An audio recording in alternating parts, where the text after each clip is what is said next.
जय श्री कृष्णा। आज हम सुनेंगे बुढ़वा मंगलवार या बड़े मंगलवार की व्रत कथा। हर साल ज्येष्ठ माह में आने वाले मंगलवार को बड़ा मंगलवार के नाम से जानते हैं। जिस प्रकार से सावन के महीने में भगवान शिव की आराधना के लिए सोमवार के व्रत रखे जाते हैं, उसी प्रकार से ज्येष्ठ माह में सभी मंगलवारों में हनुमान जी की पूजा आराधना करने का बड़ा महत्व है। पुराणों के अनुसार त्रेता युग में बड़े मंगलवार के दिन ही भगवान श्री राम और हनुमान जी की पहली मुलाकात वन में हुई थी। इसी कारण से इस दिन का खास महत्व है। सभी हनुमान भक्तों के लिए ये दिन बहुत ही महत्वपूर्ण हो जाता है। इस दिन सभी भक्त हनुमान जी की प्रसन्नता के लिए व्रत और पूजा अनुष्ठान करते हैं। अपने जीवन में सुख, शांति, संपन्नता और जीवन की सभी समस्याओं का साहस के साथ सामना करने के लिए हनुमान जी की आराधना कर उनका आशीर्वाद जरूर प्राप्त करना चाहिए। आइए अब कथा सुनते हैं। कथा महाभारत काल के समय की है, जब पांडव वनवास में थे।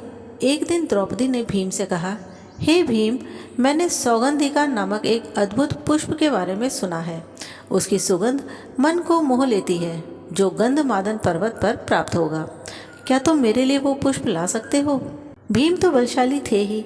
वे तुरंत द्रौपदी की इच्छा पूरी करने के लिए गंधमादन पर्वत, जो कि कैलाश पर्वत के उत्तरी भाग में स्थित है, उसकी ओर निकल पड़े। घने जंगल, ऊंचे पेड़ और पगडंडियों को पार करते हुए वे पुष्प की खोज में आगे बढ़ रहे थे। जैसे जैसे वे आगे बढ़ रहे थे, शीतलहर भी बढ़ रही थी। शरीर को कपा देने वाली ठंड थी, परंतु भीम आगे बढ़ते रहे। अचानक रास्ते में उन्हें एक वृद्ध वानर दिखाई दिया। वो अपनी लंबी मोटी पूंछ फैलाकर मार्ग में लेटा हुआ था। भीम कड़क स्वर में कहते हैं, हे वानर, मैं पांडवों में से भीम हूँ। गंधमादन पर्वत की ओर जा रहा हूँ, हटो मेरे मार्ग से।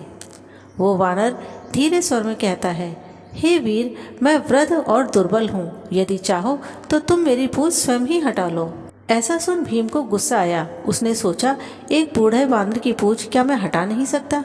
उन्होंने पूंछ को हटाने का प्रयास किया। एक बार, दो बार पूरी शक्ति लगा दी, लेकिन पूंछ हिली तक नहीं। अब भीम असमंजस में पड़ गए। वे बलशाली होने के साथ साथ ज्ञानी भी थे, इसीलिए वे समझ गए ये कोई साधारण वानर नहीं है। भीम विनम्र स्वर में बोले, हे महात्मा, कृपा मुझे क्षमा करें। आप कौन हैं? अपना परिचय दें।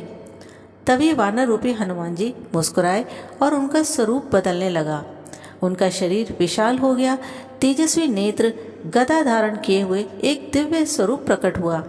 हनुमान जी गंभीर पर स्नेहपूर्ण स्वर में बोलते हैं, भीम, मैं हनुमान हूँ, तुम्हारा बड़ा भाई। मैं केवल ये देखने आया था कि क्या तुम्हें अपने बल पर घमंड है। बल का सही उपयोग तभी होता है जब उसमें विनम्रता हो। भीम ने झुककर हनुमान जी को प्रणाम किया। भीम भावुक स्वर में, हे पवनसुत, मुझे क्षमा करें, आपने मेरी आंखें खोल दी। हनुमान भीम से कहते हैं, भीम, युद्ध के समय तुम्हें अपने बल के साथ साथ विनम्रता से भी काम लेना होगा, तभी युद्ध जीतना संभव है। ये कहकर हनुमान जी अंतर्ध्यान हो गए।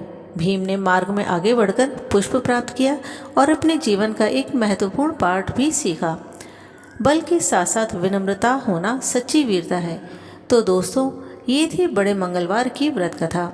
आशा करते हैं आज की कथा आपको अच्छी लगी होगी। यदि आज का वीडियो आपको पसंद आया हो तो वीडियो को लाइक और शेयर ज़रूर करें। जय श्री राम।